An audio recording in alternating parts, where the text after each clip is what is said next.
सत श्री अकाल दोस्तों।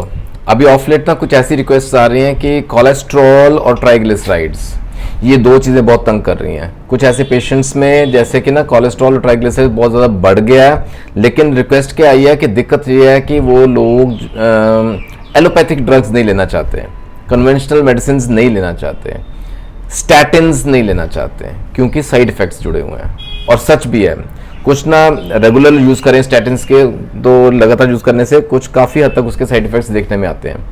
तो ऐसे केसेस में होम्योपैथी में कौन सी ड्रग्स रहती हैं दोस्तों? मैं I have got a couple of videos already, मैंने 2-3 वीडियोस ऑलरेडी डाले हुए हैं जहां कोलेस्ट्रॉल और ट्राइग्लिसराइड्स बहुत स्टबर्न है, बहुत ढीठ किस्म के हैं, सौखे जानते नहीं, वो कम नहीं होते, नॉर्मल रेंज में नहीं आते। तो ऐसे केस में कौन सी दवाएं हेल्प करती हैं? लेकिन आज की स्पेशल रिक्वेस्ट लेंगे, इसके लिए एक स्टार रेमेडी आज आपके सामने प्रस्तुत करने जा रहा हूं जिससे बहुत बहुत हद तक आपको फायदा मिलने वाला है। और ये स्टार रेमेडी है संबुल मॉस्कैटस, संबुलम मॉस्कैटस, संबुलस मॉस्कैटस, मस्क रूट, ये सब इसके अलग अलग नाम रहते हैं। फेरुल संबुलम, ये इसके अलग अलग नाम रहते हैं।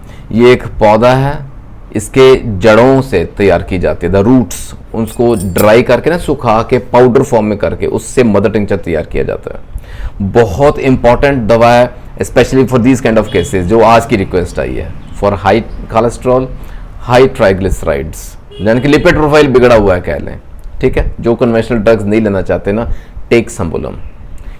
कौन सी ऐसी इंडिकेशंस हैं जहाँ संबुल बहुत अच्छा असर दिखाती है, कौन से ऐसे लक्षण हैं जहाँ ये बहुत स्ट्रांगली इंडिकेटेड है और 100% रिजल्ट्स आते हैं। आइए विस्तार से बात करते हैं संबुलम मॉस्कैटस। संबुल के ना काफ़ी हद तक रिजेम्बलेंस है to musk, deer musk, moschus एक बहुत बेहतरीन रेमेडी है। इसके अलग से चर्चा करेंगे, ये समझ रह गई है इसकी बात करनी मॉस्कस, लेकिन इसके साथ काफ़ी हद तक रिजेम्बलेंस है, सिम्टम्स जो है वो मैच करते हैं टू दोज ऑफ मॉस्कस। और इनफैक्ट इसका जो स्मेल है ना मस्क रूट की, संबुल की, इसकी जो ओडर है, जो स्मेल है, वो मस्क के साथ इतनी रिजेंबल करती है, मॉस्कस के साथ इतना मेल खाती है जैसे एक जैसी हो, मतलब उसमें डिफरेंशिएट करना बहुत डिफिकल्ट हो जाता है। और इसी वजह से काफ़ी हद तक देखा गया है कि जो मॉस्कस है ना, जो मस्क है ना, वो महंगा बहुत रहता है, उसमें ना एडल्ट्रेट कर देते हैं संबुल डाल के, ठीक है, उसके मिलावट कर देते हैं। ये बहुत कॉमनली देखा गया।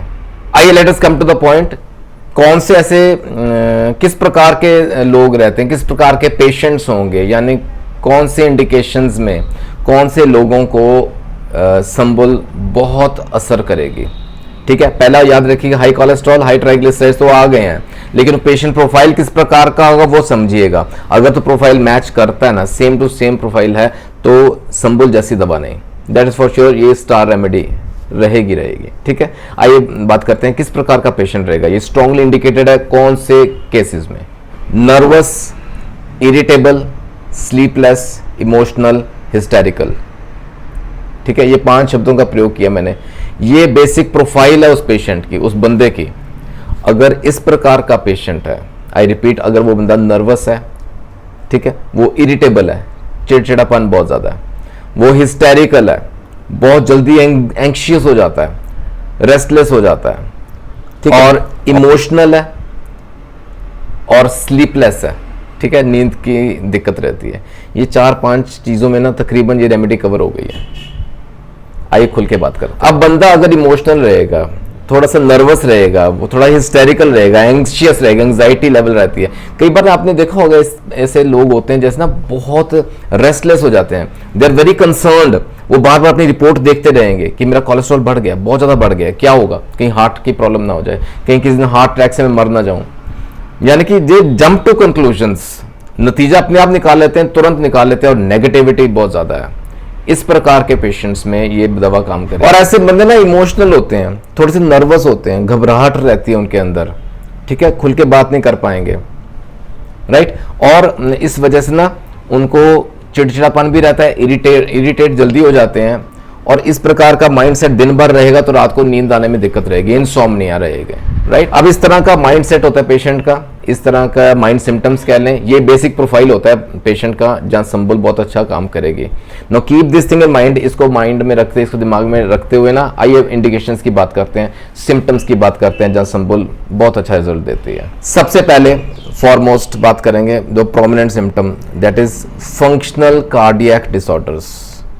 अब ये क्या होती है, देखिए मैंने ना कई ऐसे, जब आप मेरा वो देखेंगे ना वीडियोस हार्ट एंड होम्योपैथी को लेके प्लेलिस्ट के अंदर जाएंगे तो मैंने कई वीडियोस में डिस्कस किए हैं फंक्शनल इरेगुलरिटीज क्या होती हैं, फंक्शनल डिसऑर्डर्स क्या होते हैं हार्ट को लेके, वो देख लीजिएगा फॉर बेसिक इन्फॉर्मेशन। या मैं आपको मेन सिम्टम बताता हूँ, दैट इज स्क्लेरोज्ड आर्टरीज।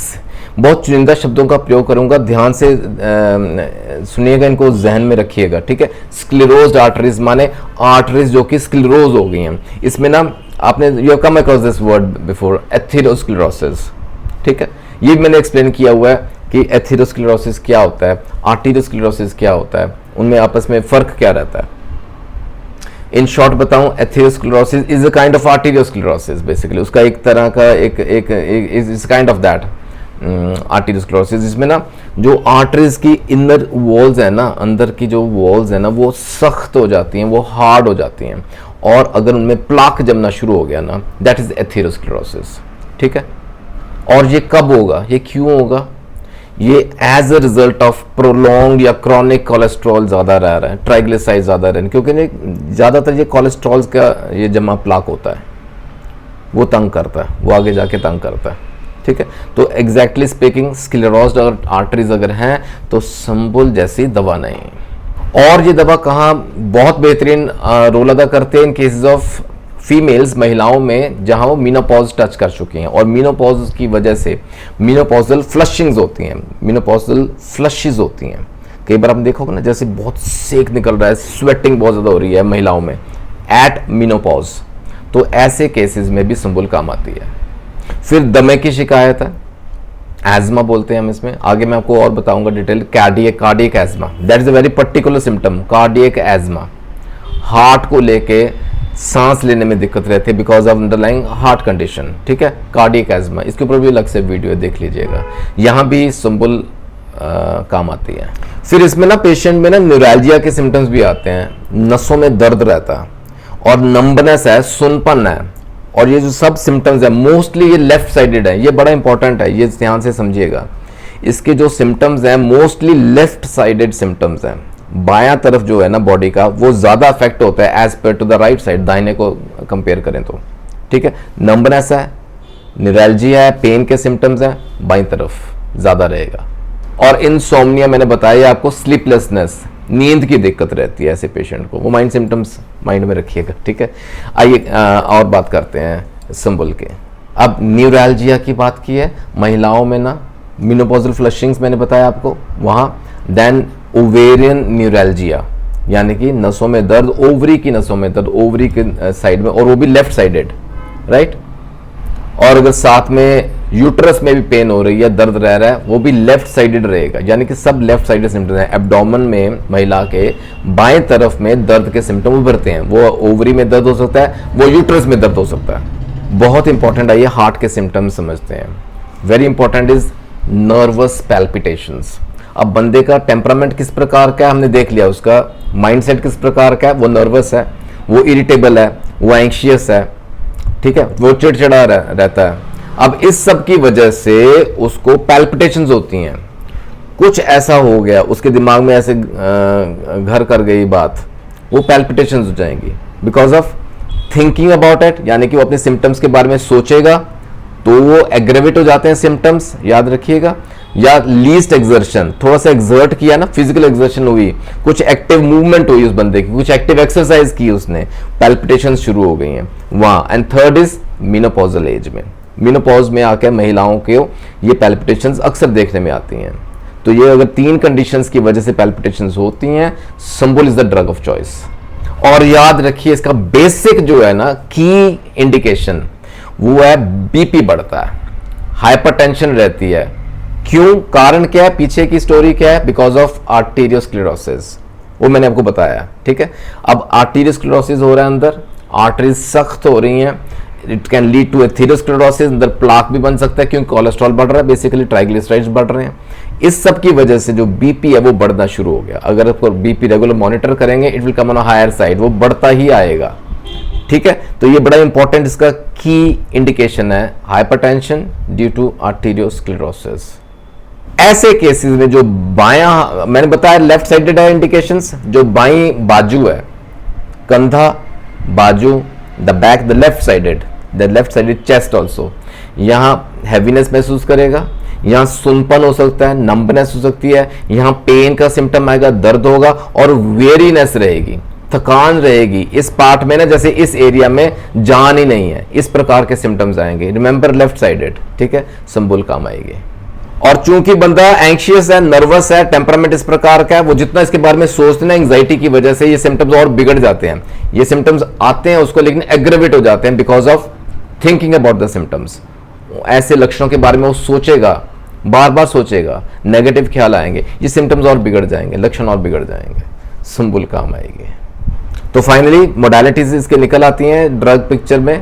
मोडालिटीज क्या रहेंगी, ये वर्स कब होती हैं दिक्कतें बंदे को, सुबह के समय होंगी जब वो कोई एक्सर्शन करेगा, कोई एक्टिव एक्सरसाइज करेगा, या महिलाओं में मेनोपॉजल एज में आके वहाँ फ्लशिंग्स, वहाँ ये सिम्टम्स एग्रेवेट हो जाते हैं।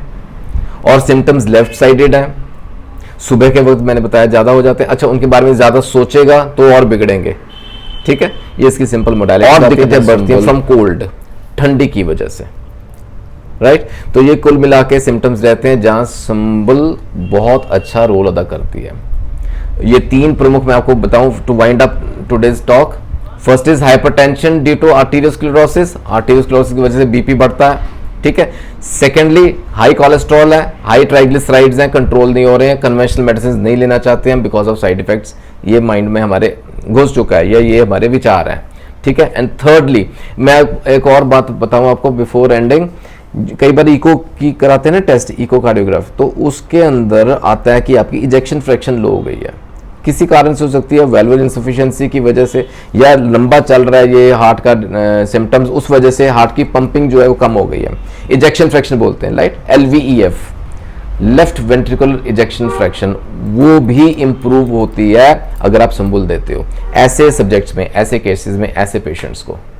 ठीक है, आइए डोजर पोटेंसी की बात करते हैं। संबुलम मॉस्कैटस, संबुल जो दवा है ना, ये ऐसे केसेस में, इंडिकेशंस में अगर देनी है तो mother tincture is ideal to use. Mother tincture form में दें, क्यू फॉर्म में जिसको लेके आते हैं। ठीक है, सील्ड बॉटल लेके आए, उसको यूज करें, 10 से 12 बूंदें, आधे से आधा कप गुनगुना पानी हो तो बहुत बेहतर है, दिन में कम से कम 3 बार दें। ठीक है, 10-12 बूंदे मॉर्निंग में, सुबह 10-12 बूंदे दोपहर में, और शाम को खाना खाने से पहले दें। ठीक है, इसके रिजल्ट्स बहुत अच्छे आते हैं, और इसको लगातार लीजिए फॉर 4 to 6 वीक्स, 4 से 6 हफ्ते तक लगातार लेंगे। Get the blood test done, दोबारा अपने खून की जांच करवाएं, आपको इंप्रूवमेंट दिखनी शुरू हो जाएगी। ठीक है, तो आइए होम्योपैथी अपनाएं बिना किसी साइड इफेक्ट के। संबुलम मॉस्कैटस द स्टार रेमेडी, जहां ये ढीठ कोलेस्ट्रॉल, ट्राइग्लिसराइड्स आपको तंग कर रहे हैं। ठीक है, इससे आपको फायदा होगा। उम्मीद करता हूं आज के वीडियो से आपको जरूर फायदा होना चाहिए। ये दवा अपने पास रखिएगा जरूर। And before taking any of the drugs, मैं बताता हूं कि रेमेडीज को इस्तेमाल करने से पहले अपने फिजिशियन की सलाह जरूर लीजिएगा, आपके लिए बेहतर है। जल्दी मिलेंगे अगले वीडियो में, अपना ख्याल रखिएगा दोस्तों। Take care, God bless.